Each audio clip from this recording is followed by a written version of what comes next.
ఏంటిది?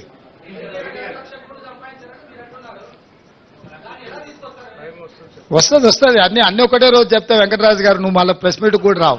డెఫినెట్గా నువ్వేం టెన్షన్ తీసుకోక. ఏంటన్నా నీకు తెలిసిన వివరాలు కూడా ఉంటే వాటిని కూడా ఇస్తాం. ఇప్పుడు ఆల్రెడీ కాళేశ్వరం మీద ఆర్డర్ ఇచ్చినాం, చూసినావు కదా. మేడిగడ్డ అన్నారం బ్యారేజ్ల మీద ఏం చేయదలుచుకున్నాం ఇచ్చినాము. అదేవిధంగా ఛత్తీస్గఢ్ది యాదాద్రి భద్రాద్రి మీద కూడా ఆర్డర్ ఇచ్చినాము. దాంట్లో జ్యుడిషియల్ ఎంక్వైరీలో వెళ్ళే వివరాలు, రికవరీ, రెవెన్యూ రికవరీ యాక్టులు ఇవన్నీ ఉన్నాయి కదా. అప్పుడే అయిపోలేదు, ఇంకా 30 రోజులే కాలే, ముందుంది కదా ముసళ్ళ పండుగ.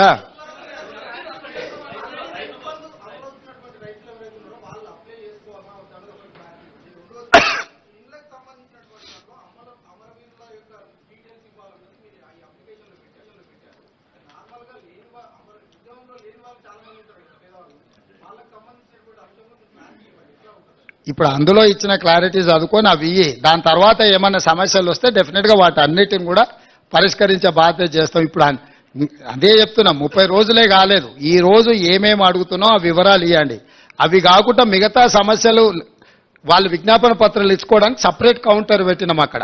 ఆ కౌంటర్లో మీరు ఏమిచ్చినా తీసుకుంటే, ఇప్పుడు ప్రజావాణిలో ఎట్లయితే తీసుకుంటున్నామో గ్రామ సభలలో రేషన్ కార్డు లేని వాళ్ళు కావచ్చు, ఇతరత్ర సమస్యలు ఉన్న వాళ్ళు కావచ్చు, లేకపోతే వాళ్ళ భూమి విషయంలో వారసత్వంగా ఒకవేళ బదిలీ కాని సమస్యలు ఉండొచ్చు. ఏం సమస్యలు ఇచ్చినా కూడా అక్కడ దరఖాస్తు తీసుకుంటాము. ఇప్పుడు నీకేం సమస్య ఉన్నదో నేను కొన్నిసార్లు గుర్తించాను, నువ్వు రాసిస్తే ఆ సమస్యను సంబంధిత అధికారులు విచారణ చేస్తారు, వాటి ద్వారా పరిష్కారం చూపిస్తాం.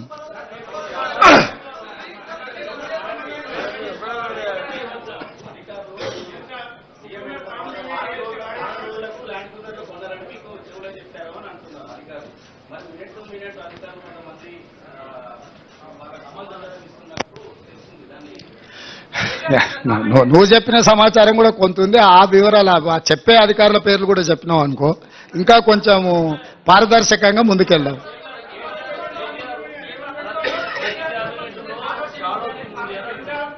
మంచిదే కదా, షాడో టీం ఎందుకు? నిన్నటి వరకు మీరే మంత్రులు కదా, నిన్నటి వరకు మీరు మంత్రులు చేసిన వాళ్ళు మీ దగ్గరనే ఉన్నారు కదా, ఓడినా గెలిచినా.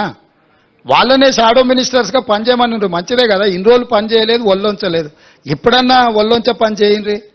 షాడో మినిస్టర్ ఉంటే తప్పేముంది?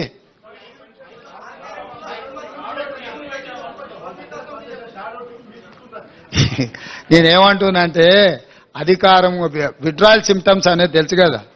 అంటే మా కొడంగల్ ప్రాంతంలో లేకపోతే నారాయణపేట ప్రాంతంలో కొన్ని ప్రాంతాలలో కల్తీ కళ్ళు ప్రభావం కొంచెం ఎక్కువ ఉంటుంది. మత్తుకళ్ళు అంటారు కదా, మందుకళ్ళు తాగినోడు సడన్గా మందుకళ్ళు దొరకకపోతే ఆ పిచ్చి పిచ్చి చేష్టల్ని తట్టుకోవడానికి కుటుంబ సభ్యులే మంచాన్ని కట్టేస్తారు తాళ్ళు పెట్టి. అధికారం పోయిన విడ్రాయల్ సిమ్టమ్స్ తోని కేటీఆర్ అట్లా మాట్లాడుతుండు. కొంతకాలం అతన్ని తాళ్ళు పెట్టి మంచాన్ని కట్టాల్సిన పరిస్థితి ఉంటుంది.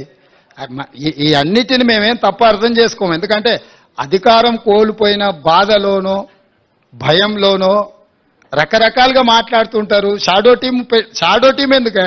అసెంబ్లీలో నీకే మైక్ ఇచ్చి నువ్వే సూచన చేయి, నువ్వే సలహా చేయి, మేము తీసుకున్న నిర్ణయాలను విశ్లేషణ చేయమని బాహటంగా అసెంబ్లీలోనే అవకాశం ఇస్తుంటే మళ్ళీ ఇంక వెనకంగా షాడో టీం పెట్టేదేముంది? వస్తే స్టార్ట్ అయింది కదా, ఇంకా అది ఇప్పుడే మొదలైంది కదా. అవి కాలేజీలలో చేయాల్సింది, గ్రామాలలో కాదు. కాలేజీలు మళ్ళీ నెక్స్ట్ అకాడమిక్ ఇయర్ స్టార్ట్ అయింది కదా, ఆ కాలేజీలలోనే కౌంటర్స్ ఓపెన్ చేసి డైరెక్ట్ అక్కడనే తీసుకుంటాం.